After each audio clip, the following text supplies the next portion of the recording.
Hey YouTube, what's going on? I haven't done a vlog in a minute, so I figured I would make a quick vlog here and talk to you guys a little bit about my, I guess, initial interaction with the S1H, how it compares to the VariCam. I know in my last vlog I mentioned to you guys that I was going to do a video and share it with you on a side-by-side test where I shot the same thing with the same settings across both cameras. I did do that once, kind of crudely, and I wasn't really a fan of the results. Obviously the VariCam was better, but they weren't matching the way that people have said that the cameras would match. So I was gonna wait, and when I have some time here, I was actually gonna do something where I would get my lights out and actually do something a little bit more official, I guess. Instead, I was just literally put the cameras next to each other and I sat at my, bar counter thing at the kitchen, and it wasn't, I was like, I can't release this. I need to put a little more effort into it. So that will come eventually at some point, but I can tell you right now, I've done quite a bit of shooting with the S1H since I've gotten it. I've released a couple videos to you guys over the last 2 weeks, and I will say that this guy right here it's been very freeing for me to have something this small and to run around and have it have the quality that it has. Again, I need to make it very clear that in my experience now, because I've filmed a lot with the VariCam since I got it in December, and I've filmed a lot, I would say even more to a degree, with the S1H. And I can tell you right now that the S1H doesn't come close to the quality that you can get off the VariCam. So that just, anybody out there that says like, oh yeah, the S1H is just a little mini VariCam, it's not. That's not saying that the S1H is not a good camera. It is a good camera. I don't have many qualms with the tool set that I've been playing with it and the image quality that I'm getting back from my efforts with it. The one thing that I do have a problem with, which is apparent if you pay attention to it, you can see it in some of the videos that I've put up, is that this camera has in-camera image stabilization, which means that it'll move the sensor around, right? So on the wide angle of this lens, this is a 20-60, at 20 millimeters, there's this weird warping. It's almost like the image is on a cookie sheet and they're just waving it like this, and the edges are just like warping. It's driving me nuts. So I'm not a huge fan of that. But the image stabilizer works really well once you are on a longer focal length. But on the wide end, it just it has all these weird image artifacts. So that's the one thing where I'm just like, oh, that looks really bad. That doesn't, I don't like the way that looks. But other than that, I will say, I will stand behind what I told you guys in the last vlog, that absolutely the best image quality I've seen coming out of a mirrorless camera. And I've worked with quite a few of them in my time. And just to note something, there was somebody that commented that, this was my first, I was just coming around to mirrorless. I just needed to make, I guess, a preference thing clear so you guys understood. I am in no way replacing my VariCam with this thing. That's not what is going on here. This is just allowing me to be a little more spontaneous compared to running around with the VariCam, because the VariCam is not really a system in terms of weight and size that you can just run around with. At least I don't fucking want to, but it's not something where I'm gonna be like, oh, I have this now, so no. This is literally just something that is allowing me to get near the level of quality that I could get with the VariCam, but have it really portable. Like I said, I have no intention of putting a cage on this thing or rigging it out or even putting a matte box in front of the lens or anything like that. That's not my intention for this thing. I'm literally using it as it comes, just bare body lens, and I'm using circular threaded filters for my neutral density or whatever else. It's literally something that's supposed to be inconspicuous, tiny, you know, and I can just run around with it. I will obviously, as time goes on, I do have some things that I'd like to do with the VariCam. It's just a matter of, you know, like one of the big things coming up is for Nick's birthday is the first week of April, and we are going on a little vacation to the other side of the state to Telluride, Colorado, where we got married.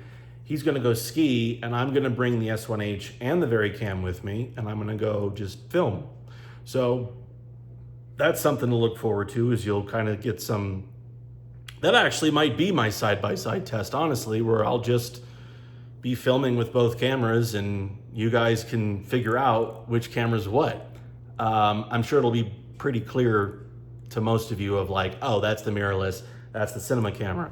But no, I would highly, highly recommend, especially people, and this is gonna be a very controversial thing, people that are looking at investing in something like a Sony FX3, just give this a look.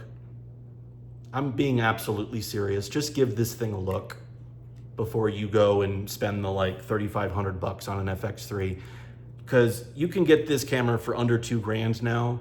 And in my opinion, the tool set in this thing and the image quality in this thing surpasses the FX3.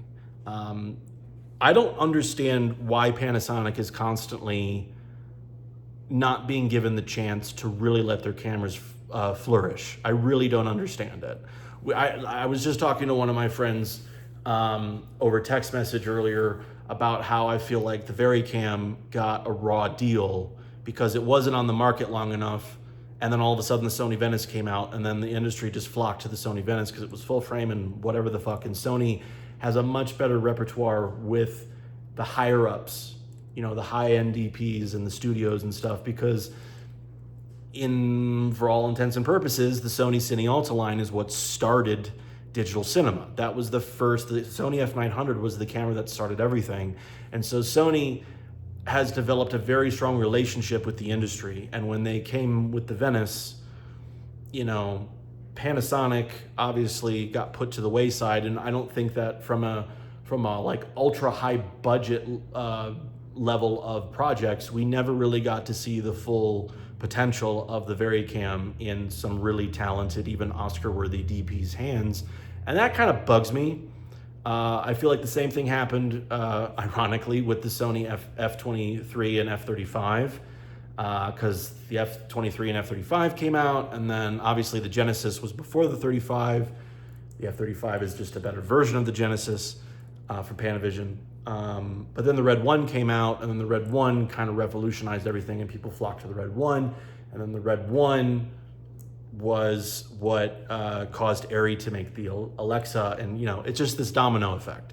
So anyway, enough of that ramble. So I'm really, really enjoying this thing. I will tell you right now that the dynamic range on this thing is not, there's a lot of differences between the VariCam and the S1H. The S1H does not have the latitude of the VariCam. I don't care what fucking Panasonic says. You know, there's certain things where I will absolutely champion these companies and be like, they're absolutely right, it's great. But then there's other times where I'm just gonna like literally pump the brakes and be like, this is kind of false marketing to a certain degree. The dynamic range is absolutely not terrible on this camera, but it's not at the level of VariCam. I would say that there are about 1.5 to 2 stops in terms of difference. So there's that. The color science, and the things that they're really close with is the color science. The color science between these two cameras are pretty fucking close. But the other thing, which I said incorrectly, I think I said this in my last vlog, and even if I didn't say it, I'm just gonna correct now. The codecs in between these cameras are different. So that uses AVC Intra and Apple ProRes depending on what resolution you're at and what frame rate and blah, blah, blah, blah, blah. This does not shoot AVC Intra. I thought it did. And I swear to God I said that in my last vlog. So if I did, I need to correct myself. But this just shoots H.264. That's all this shoots, is an Intra version of H.264. This does not have an AVC Intra codec in it at all, whatsoever. So understand that even though this shoots 10-bit, 422 and 4K intra-frame, which is great, 400 megabits per second, cool, it's not AVC intra. So don't think that these things are running off the same codecs. They are absolutely not. So yeah, I think that about sums it up. I don't really know what else. Yeah, I mean, overall, I'm really, really impressed with the thing. I mean, I can definitely see the difference that having an OLPF filter has. I mean, it doesn't matter what type of, like if you have a camera that has an OLPF, which most cameras do, mirrorlesses just don't, but this one does. It's the first time that I'm looking at footage from a mirrorless camera and I'm like, this doesn't look like a mirror. The only thing that strikes me that it is a mirrorless camera is the movement of the footage, especially like I said, if you're on the wide end and you have the image stabilizer on, it just screams mirrorless. It just does not look right. So I need to figure out a way, like a workaround around that. Because obviously cameras this small, they just absorb every micro jitter and everything. So if you turn the image stabilizer off, it's just gonna look like, you know, it's having a seizure, and I don't want that. So I have to kind of figure out a middle ground of like how I can do that. The other thing I wanted to touch base on before I leave is I made a post in my community tab about that I'm going through the motions of teaching myself how to color correct and finalize my work in HDR, both in HDR 10 plus and in Dolby Vision. And I've been having, you know, issues here and there. Like there's been a couple videos that I've put out where I've been following the steps and I'm like teaching myself this, and for whatever reason, YouTube doesn't grab the HDR metadata from the video. Like the video that I did 2 weekends ago or 2 Saturdays ago on this thing called Make It Make Sense, I graded that in Dolby Vision and HDR 10 in DaVinci, and I saved it as a ProRes 4444 file. And I uploaded that ProRes file, the master file, directly to YouTube. That's what you guys were given. And when I did the same process with a little piece that I shot on the Varicam called Rut, and it seemed like YouTube, after a day or so, did pick up the HDR metadata and gave you guys the HDR version of the video. But this last one on the S1H, it didn't do that.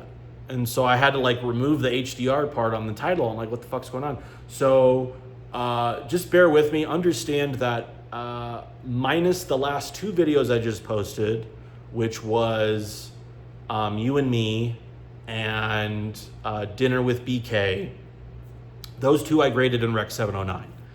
Everything going forward, I'm gonna be grading whatever I do on this thing or on that thing in HDR. Whether or not you guys get that, I'm still learning this process. So just be patient, please. We all are still constantly learning. Anybody out there that thinks that they have nothing left to learn about the art of filmmaking are fucking lying to themselves and to you. I've been doing this since 1999, and I've been sharing my stuff with you guys since 2005. 20 fucking years, if you can believe that. So I'm still learning stuff. And as technology evolves and grading processes and everything else, like I'm constantly learning. And it's part of the reason where I have both an equal level of support and confusion on the fact that I go through cameras a lot. I do that on purpose. And I've done it my whole life since I was a little kid, because I want to get my hands on as much different pieces of technology as possible to perfect myself as a filmmaker and to learn more technically. And I feel like the best way that you can learn is just by going out and doing, but also understanding the fact that just like in the celluloid analog world, all these cameras are kind of like their own film stocks, and they all offer a different, unique perspective on the world. And to be able to go and try to master your own eye in those different styles and cameras and technologies and stuff like that, that is one of the huge facets of filmmaking that interests me. Is I'm a big gearhead. I love working with cameras. I love figuring out how they work, and you know, like this camera can bring me this, but it can take away that, but then this one can bring that in and then take this away. Like I'm really fascinated by all of that. So just, I guess, an understanding of that. But that is it. That is all I have. I need to go make some dinner. be an adult, as we all get to do. And that's it. So just keep an eye out for more stuff for me, either on the S1H or the VariCam. As always, thank you for your support. Thank you for your kindness. I hope all of you guys are doing well. If you haven't taken a moment to just appreciate all that you have, please do that, because I think that gets away from a lot of us of like, we're just go, go, go all the time. Just like sit down, take a moment and understand that we all got it pretty good, and just love yourself and just keep on creating, I guess, if you're a creator. And that's it. I'll talk to you guys later.